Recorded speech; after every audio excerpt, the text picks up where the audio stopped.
তোমার রেট কত? নমস্কার, আমি রুষা, গোকুলপুর কাটাগঞ্জ কাঁচরাপাড়া থেকে আমি একটা ছোট্ট হোম বেকারি চালাই।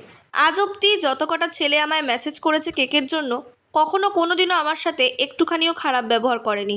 উপরন্তু তারা বোঝে অনেকটা বেশি, কখনো দাম নিয়ে বার্গেনিং করে না, এবং লোকেশন ম্যাচ না হলে দ্বিতীয়বার জিজ্ঞাসা করে না কেন আমার লোকেশনে ডেলিভারি হবে না। আমার ইনস্টাগ্রামে কিছু বাচ্চারা মেসেজ করে, যাদের বয়স হয়তো 10, 11, 12 এরকম। তাদের ব্যবহার যদি তোমরা দেখো, তোমরা বুঝতে পারবে যে আমাদের পরের যারা জেনারেশান তারা কতটা উচ্ছন্নে গেছে। কেক অর্ডার করবে, বাড়ি জলপাইগুড়ি। তোমরা ভালো মতন জানো যে নদিয়া ডিস্ট্রিক্ট থেকে জলপাইগুড়ি ঠিক কতটা দূর। আমি তাকে পুরোটা বুঝিয়ে বললাম এবং জিজ্ঞাসা করলাম লোকেশন। সেই লোকেশন লেখাটাই ঠিক পড়তে পারছে না, ভয়েসে বলছে দিদি আমি পড়তে পারছি না, আমাকে ভয়েসে বলো।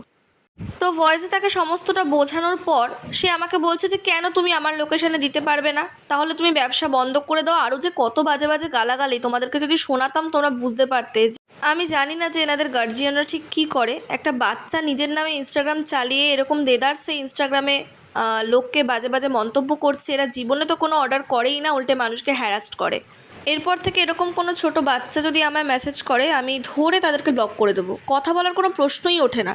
এটা আমারই মাথায় আসা উচিত যে একটা এইটুকু বাচ্চা যে সারাটা দিন ফোন দেখে, ওই পেজে নক দেয়, তার সাথে কথা বলা মানে বৃথা সময় নষ্ট।